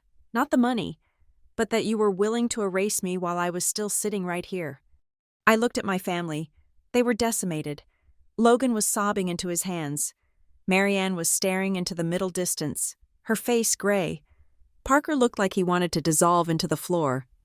They thought they were the players, moving pieces around a board. They thought Grandma was the pawn. They hadn't realized that she was the grandmaster, and she had just baited them into revealing exactly who they were. "So," I said, breaking the silence, "the dementia was a trap. The wire transfer was bait, and you all took it. Hook, line, and sinker." I looked at the screen again, at the timeline of their greed. "Here is the reality," I said. "The money is gone from the joint account, yes, but because you moved it to a shell company in a fraudulent transfer, and because I have proof of the coercion and the elder abuse, we can claw it back, but it is going to get ugly. The bank will investigate. The police will investigate. Logan's creditors will find out he had $1 million and lost it. Pine W. Ventures will be pierced." I walked over to Logan and leaned down so my face was inches from his. "You wanted a reset, Logan?" I whispered. "You just got one, but it is not the one you bought tickets for." I stood up and turned to Grandma. "What do you want to do, Grandma?" I asked. "It is your money. It is your family. It is your call." Grandma Evelyn looked at the people she had raised, the people who had betrayed her. She didn't look angry anymore. She looked resolved. "I want my phone," she said, "and I want the police." "Mom," Marianne screamed. "You can't. He is your grandson." "No," Grandma said, standing up fully now, supporting herself on the table. He is a stranger who broke into my house, and I am done being a victim in my own home." She looked at me. "Amber, help me to the living room. I have a call to make." The silence in the living room was shattered not by a scream, but by the calm, mechanical beeping of keypad tones. Grandma Evelyn sat in her favorite high-backed armchair, the velvet upholstery swallowing her small frame. But her posture was rigid steel. She held the landline receiver to her ear, the old-fashioned beige corded phone she refused to replace because she trusted the copper wire more than the cloud. Her eyes were fixed on the wall, staring past the weeping form of my mother, past the pacing figure of my brother, focusing on a point of justice that only she could see. "Yes," Grandma said into the receiver. Her voice was no longer raspy. It was the voice that had commanded classrooms for 40 years. "I need the fraud department. High priority. My account number is 452-889. Logan lunged forward, his hands trembling. "Grandma, put the phone down. Please, we can fix this. I will sell the car. I will get the deposit back from the resort. Just hang up." Grandma didn't even blink. She raised one hand, palm out, stopping him in his tracks with a gesture of absolute authority. "I am reporting an unauthorized wire transfer," she continued, speaking over Logan's desperate whispers. "Amount, $990,000. Recipient, PWW, Ventures, LLC. Date, December 23rd. She paused, listening to the voice on the other end. "No," she said clearly. "I did not authorize it. The authorization was obtained through digital impersonation and access theft. The perpetrators are in the house with me now." Marianne let out a sound that was half wail, half gasp, burying her face in the sofa cushions. "Mom, you are sending us to jail. You are sending your own blood to jail." "I am speaking to the bank," Grandma said to the room, though she was addressing the operator. "Yes, I want to freeze the remaining funds. I want to flag the recipient account for immediate recall. And yes, I want to file a formal police report for elder financial abuse and grand larceny." The words hung in the air, heavy and suffocating. Grand larceny. Logan collapsed onto the ottoman, his head in his hands. "It is over," he moaned. "My life is over." I stood by the fireplace, my laptop still connected to the television, the screen displaying the damning flowchart of their greed. My phone buzzed in my pocket. It was David, my lawyer. "Package received and logged. Do you want me to notify the local precinct, or are you handling it on site?" I looked at my grandmother, a woman who had just made the hardest call of her life. She hung up the phone with a decisive click. She looked tired. Suddenly, the adrenaline fading to leave behind a hollow sorrow. "I am handling it," I texted back. "Grandma just called the bank. Police are next." "You did this," Logan hissed, lifting his head to glare at me. His eyes were red, rimmed with panic and hate. "You couldn't just take your $500 and leave. You had to play detective. You had to be the hero."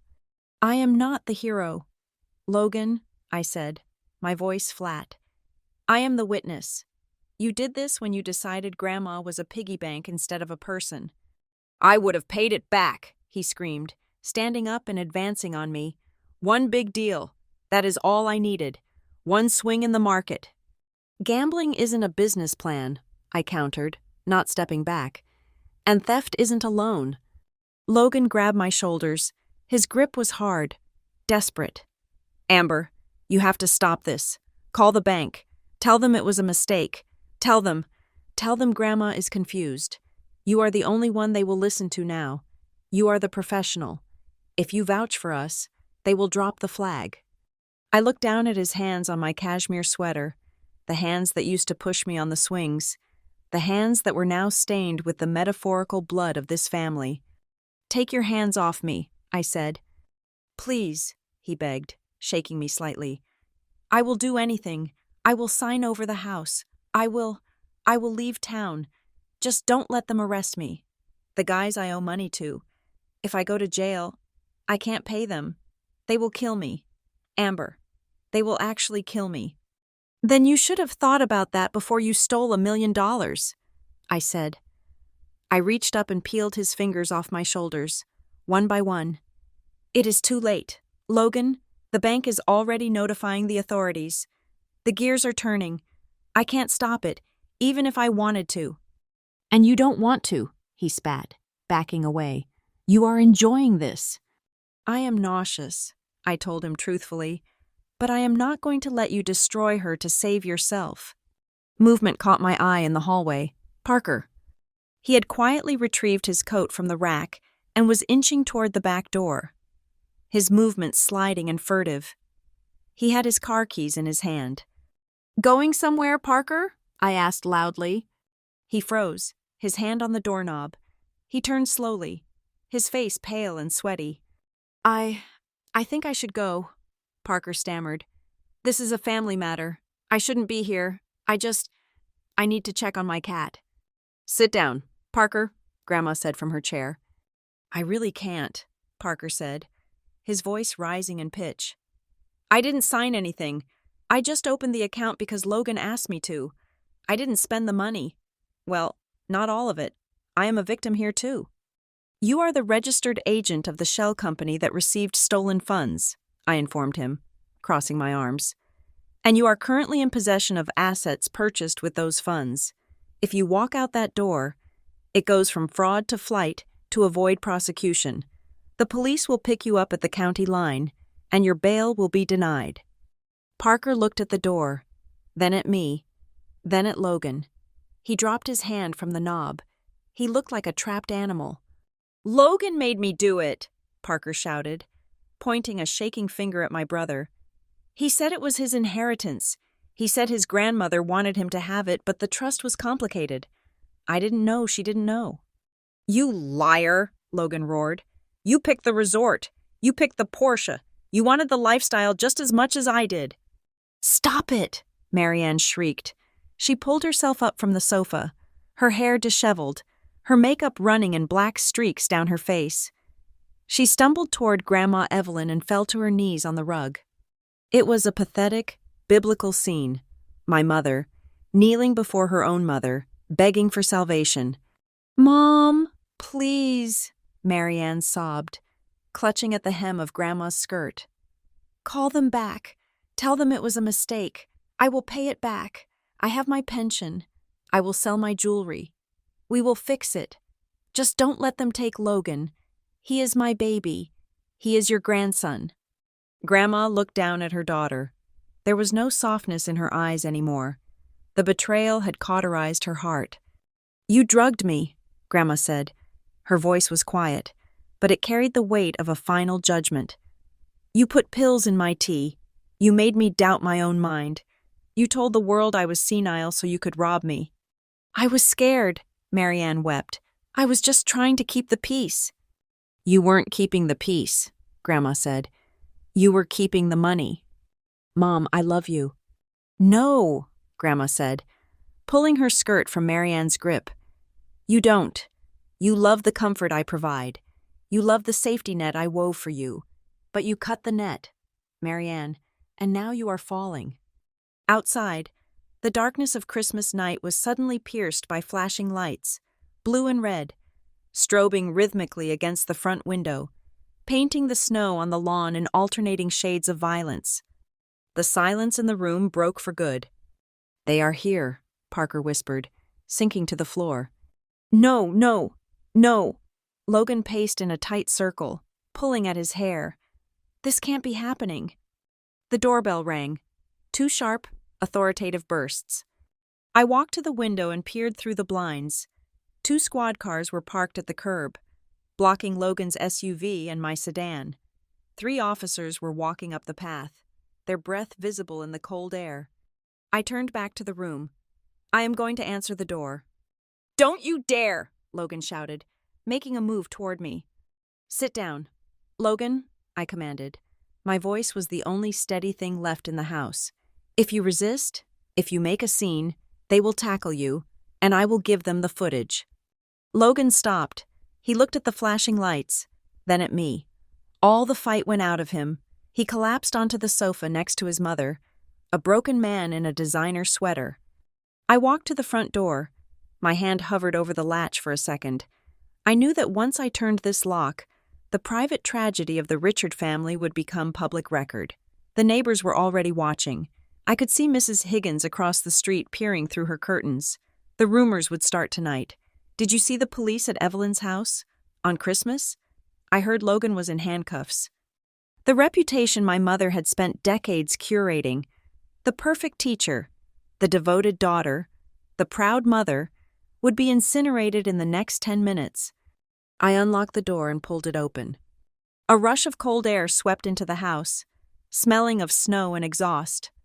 "Good evening," the lead officer said. He was tall, wearing a heavy coat over his uniform. "We received a call regarding a financial disturbance and potential fraud at this address. Is Mrs. Evelyn Richard here?" "She is inside," I said, stepping aside. "I am her granddaughter, Amber Richard. I have the documentation prepared for you." I led them into the living room. The air inside felt heavy, thick with the ruins of 3 lives. "Ma'am," the officer addressed Grandma. "I am Evelyn Richard," she said, her chin high. "Thank you for coming." "You made the report?" "I did." I walked over to the coffee table and unplugged my laptop. I picked up the folder I had compiled. The bank statements, the LLC filing, the chat logs, the photos of the luxury purchases. I handed it to the officer. "This is the preliminary evidence," I said. "It establishes the chain of custody for the funds, the fraudulent transfer to the shell company, and the digital impersonation used to authorize the wire. My lawyer in New York has the digital copies." The officer opened the folder, his flashlight beam cutting across the papers.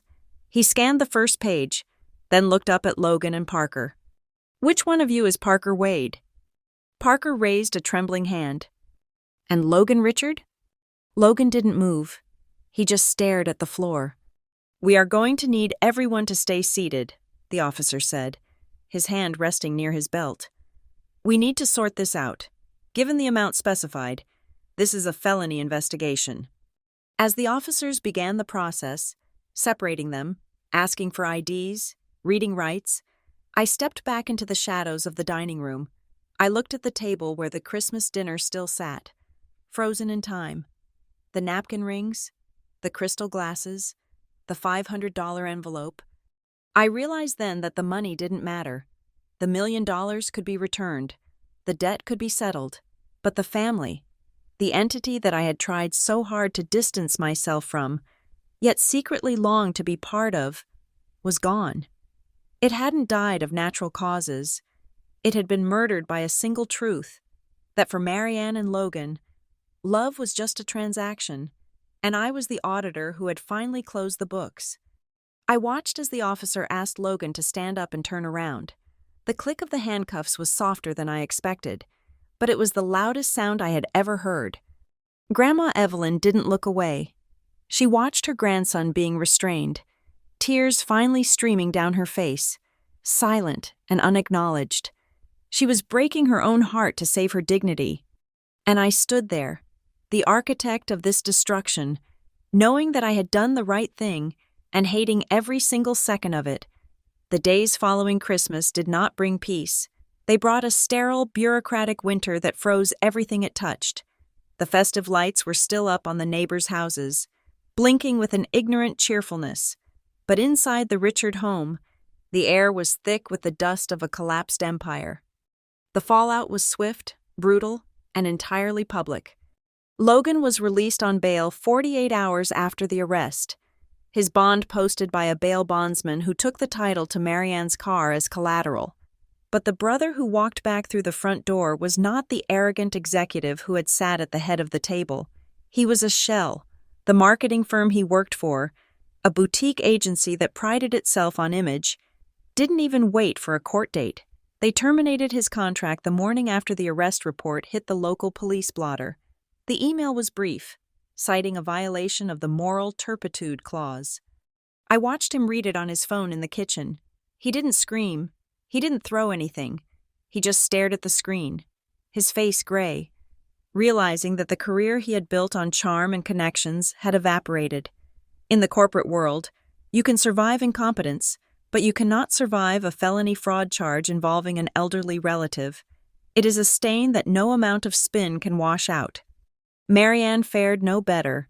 In our tight-knit suburban enclave, news travels faster than fiber optics.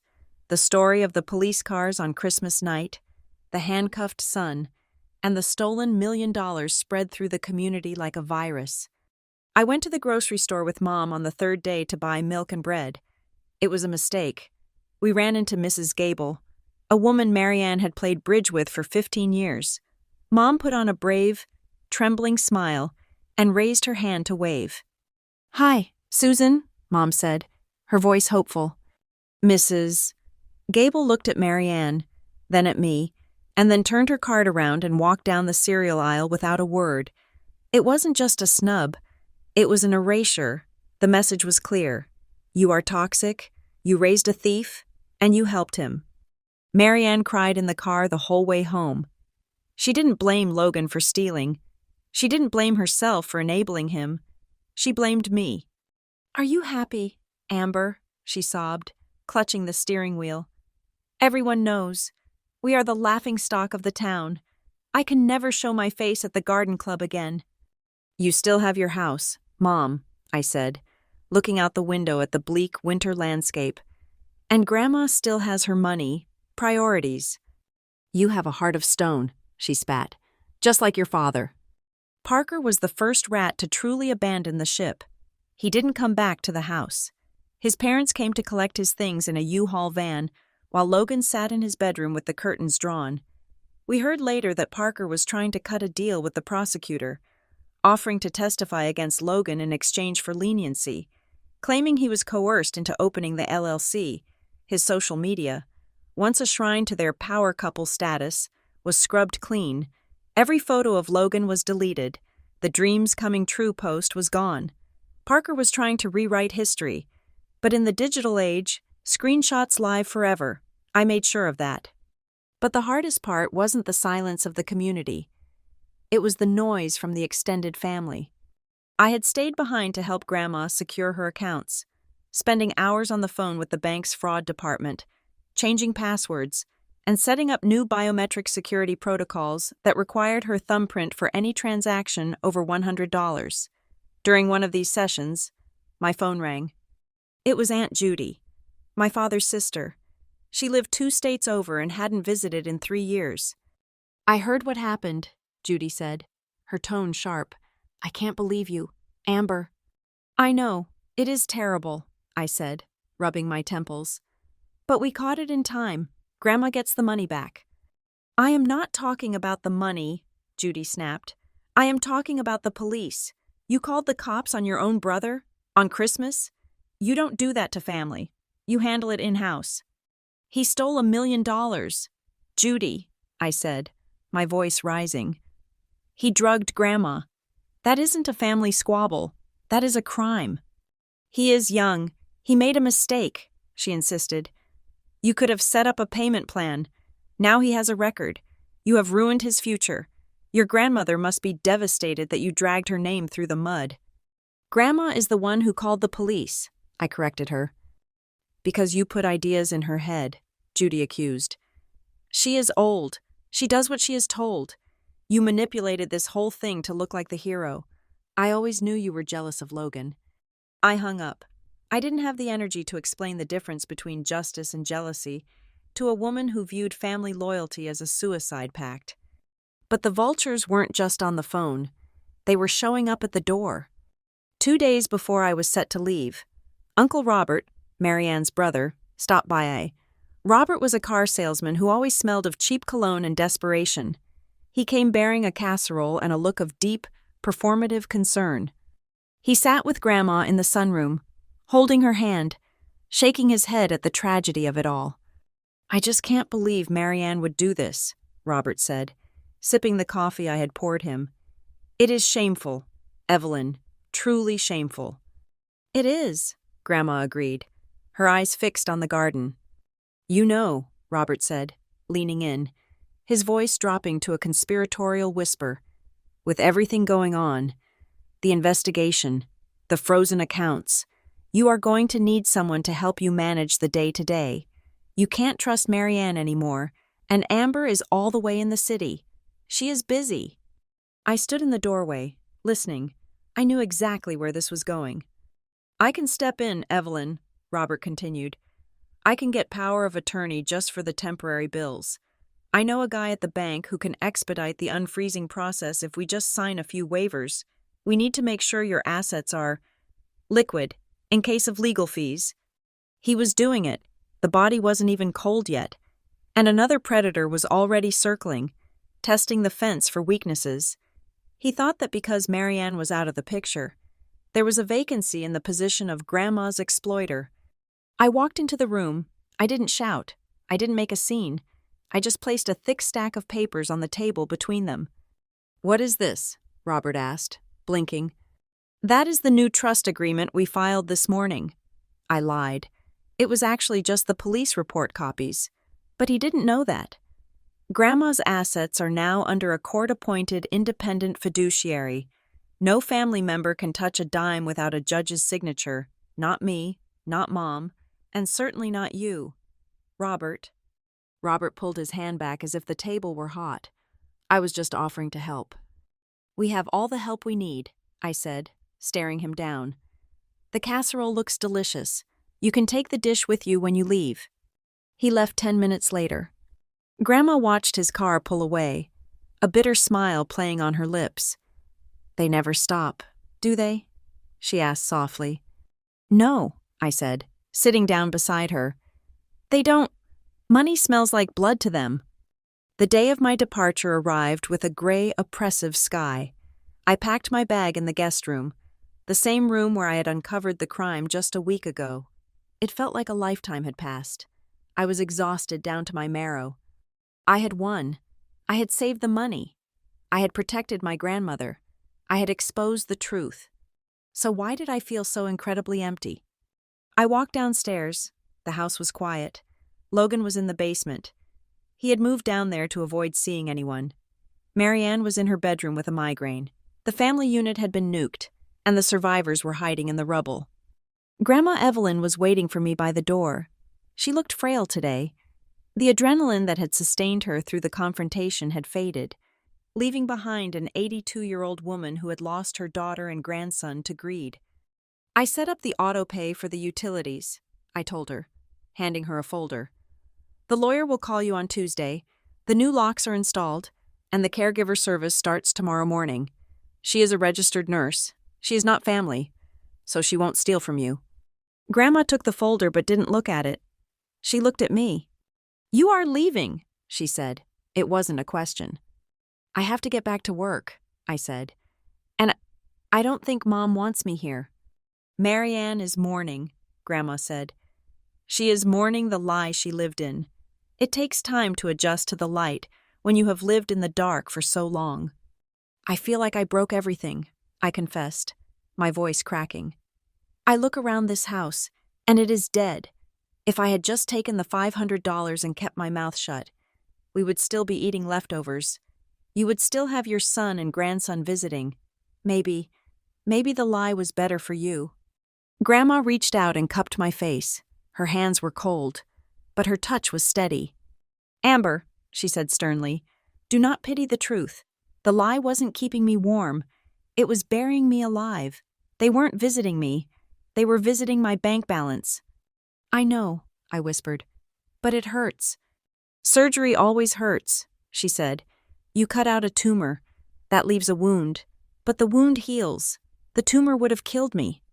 She pulled me into a hug. She smelled of lavender and old paper. I held on to her tightly, realizing that she was the only person in this bloodline I actually recognized anymore. "You didn't break this family. Amber," she whispered into my ear, "you just took away the mask. What is underneath is ugly. Yes, but it is real, and I would rather die alone in a real house than live in a fake one surrounded by thieves." I pulled away and nodded, wiping my eyes. "I will call you every day."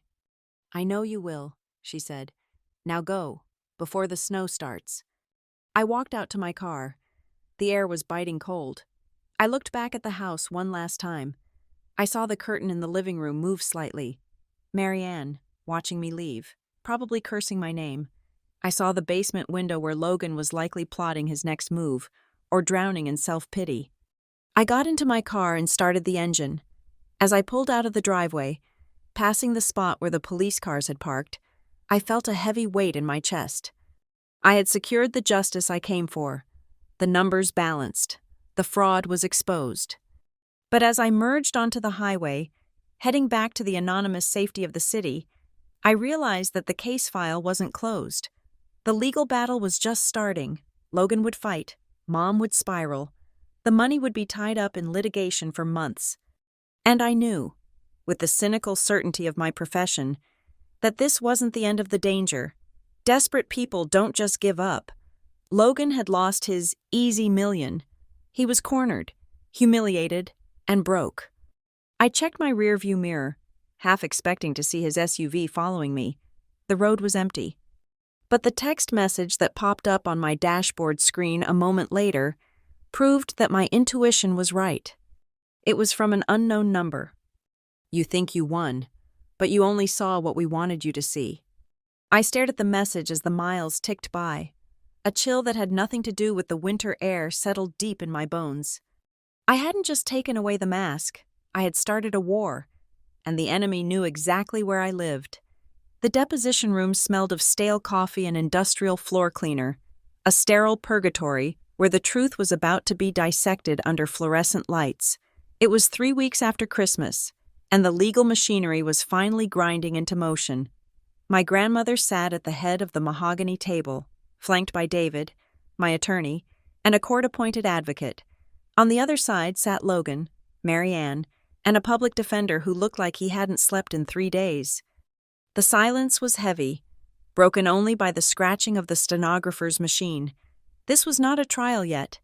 This was the discovery phase, the moment where we laid our cards on the table to see if they would fold or force us to go to a grand jury. Logan was the first to speak, and true to his nature, he went on the attack. He looked thinner, his eyes darting around the room with the frantic energy of a trapped animal. "This is a setup," Logan declared. Leaning into the microphone, his voice was shaky but loud. "My sister is a forensic accountant. She knows how to manipulate banking interfaces. She hacked Mom's phone. She set up the transfer to look like me. I never authorized that wire. I don't even know how to use the two-factor authentication app." I stared at him from across the table. It was a bold, desperate lie. He was trying to pivot the narrative, painting me as the jealous sibling who used technical skills to frame the favorite son. "So your theory," David asked calmly, "is that Amber Richard hacked your mother's phone, impersonated her, wired $1 million to a shell company registered in your fiancé's name, and then spent $25,000 on a watch for you?" "She bought the watch!" Logan shouted. "She planted the evidence. She wanted to ruin my reputation because Grandma was going to leave the estate to me." Marianne sat next to him, weeping silently into a tissue. She looked aged, her skin gray and papery. She reached out and touched Logan's arm, but he shook her off. "I did it," Marianne whispered. The room went quiet. The public defender closed his eyes and sighed. "State that clearly for the record, Mrs. Richard," the investigator said. "I did it alone," Marianne said, her voice trembling but gaining volume. "I took the phone. I sent the money. I set up the LLC. Logan didn't know anything. He's innocent. He thought the money was a bonus from his job. I lied to him. Please, don't punish him. He didn't know." It was a heartbreaking performance. The mother throwing herself on the grenade to save the child who had pulled the pin. But it was also a lie, and I had the paper trail to prove it. "That is technically impossible, Mrs. Richard," I said, sliding a thick binder across the table. "Objection," the public defender said weakly. "Witness is testifying." "The witness is perjuring herself." I stated cold, hard facts. Turn to tab 3. We found a series of test transactions dating back to October. Small amounts, $50, $100. They were sent from the joint account to a crypto wallet registered to Logan Richard, not Marianne. Logan. I pointed to the spreadsheet. Then, look at the metadata from the bank login on December 23rd. The device used wasn't Mom's iPhone, it was an iPad Pro. The specific serial number matches the device registered to Logan's iCloud account. Mom doesn't even know the password to that iPad. Logan's face drained of color. The hacker defense was crumbling. The ignorant beneficiary defense was dead. Furthermore, I continued, relentless, we subpoenaed the phone records of one Marcus Sterling, the so-called financial consultant. I pulled out a dossier on Sterling. Mr. Sterling is currently under investigation by the FBI for a racketeering scheme involving predatory lending and money laundering. We have recovered deleted text messages between Logan and Sterling dated November 15th. I read the text aloud, my voice echoing in the small room. Logan wrote, "The old lady is losing it. We can move the big block soon. How do I structure it so it looks like a gift?" Sterling replied, "Use the love angle. Make the memo line sentimental. Banks rarely flag inheritance transfers." I looked at my brother. "It wasn't Mom. It was you. You hired a criminal to teach you how to rob our grandmother." Logan slumped in his chair. The fight went out of him. He looked at Marianne, who was staring at him with a look of absolute horror. She hadn't known about the texts. She hadn't known he called Grandma the old lady. She realized, finally, that she wasn't protecting a victim. She was protecting a predator. "But the core issue," Logan's lawyer said, trying to salvage something, "is the competency of Mrs. Evelyn Richard. If she was indeed suffering from dementia, as the family claims, then her initial approval, even if confused, might be argued as valid intent in a moment of altered clarity. We have affidavits from the family stating she was confused. This was their last stand, to prove Grandma was crazy so they could claim the theft was just a misunderstanding of her erratic wishes." Grandma Evelyn stood up. She didn't need help. She didn't lean on the table. She adjusted her glasses and looked directly at the camera recording the deposition. "I am 82 years old," Grandma said. Her voice was sharp, clear, and utterly commanding. "I have arthritis in my left knee and I take a statin for my cholesterol. But my mind is not a negotiating chip for my grandson's defense team." She turned to Logan. "I remember the day you were born. Logan, it was a Tuesday. It rained. I remember the day you graduated. I gave you $5,000. And I remember Christmas Eve. I remember you telling me to take my pills. I remember you telling me I was tired. I remember you trying to erase my reality to cover your greed." She paused, letting the weight of her words settle. "I did not authorize that transfer," she declared. "I was drugged. I was lied to. And I'm fully competent to press charges. I know exactly who I am. And sadly, I now know exactly who you are." The lawyer closed his folder. There was nothing left to say. The dementia defense had just been dismantled by the victim herself. The investigation concluded rapidly after that. The evidence was overwhelming. The test transactions proved premeditation. The texts with Sterling proved criminal intent. The iPad logs proved execution. The district attorney didn't offer a sweetheart deal. The plea bargain was strict. Logan and Parker were required to liquidate every asset they owned: the cars, the electronics, the designer clothes, to pay back the $18,000 they had already torched at the resort and the dealerships. The remaining $900 and odd thousand in the PWW Ventures account was seized and returned. Logan was sentenced to 5 years of probation with a suspended prison sentence, contingent on restitution and mandatory gambling addiction treatment. A single violation would send him to state prison. He was barred from ever acting as a fiduciary or holding power of attorney for anyone again. Marianne escaped charges only because Grandma refused to sign the complaint against her daughter, but the punishment for Marianne was worse than jail. She was stripped of all access to the family trust. She was removed from Grandma's will. She was left alone in a house she couldn't afford, with a son who blamed her for his failure and a community that shunned her. 2 weeks later, I sat with Grandma in the office of a new bank, a fortress of glass and steel in the city. We were there to finish it. "Are you ready, Ms. Richard?" the banker asked. "I am," Grandma said. She signed the documents. This time, it wasn't a simple wire transfer.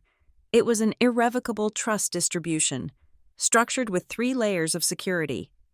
The banker typed on his keyboard. Transaction complete.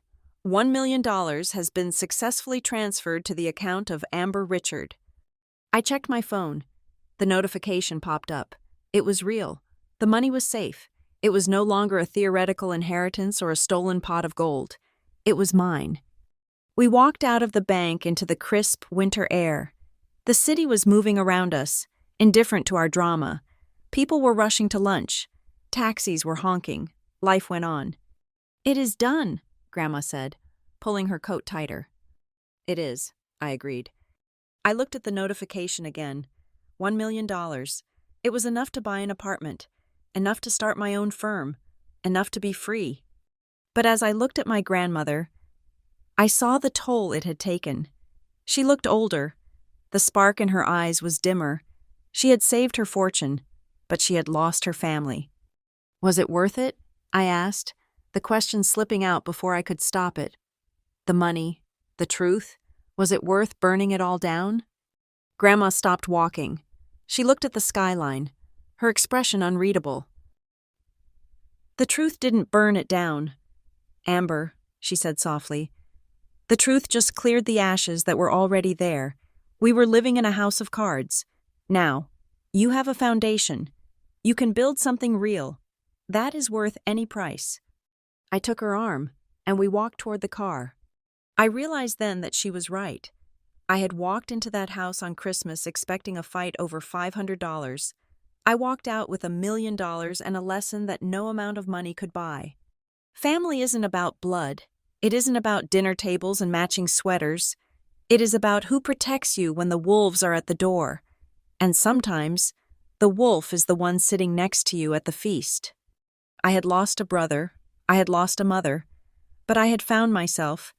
And for the first time in my life, the balance sheet was finally, truly, in the black. Thank you so much for listening to this story. It was a long journey into the dark heart of a family, and I hope it kept you on the edge of your seat. I would love to know where you are tuning in from today. Are you listening on your commute? While cooking dinner? Or maybe hiding in the bathroom from your own family drama? Let me know in the comments below. I read every single one, and I'd love to connect with you. If you enjoyed this story and want to hear more tales of betrayal, justice, and revenge, please make sure to subscribe to the Lila Revenge Stories channel. Hit that like button to support the work, and smash the hype button so this story can reach even more people. Your support means the world to me. Until next time, stay safe and watch your bank accounts.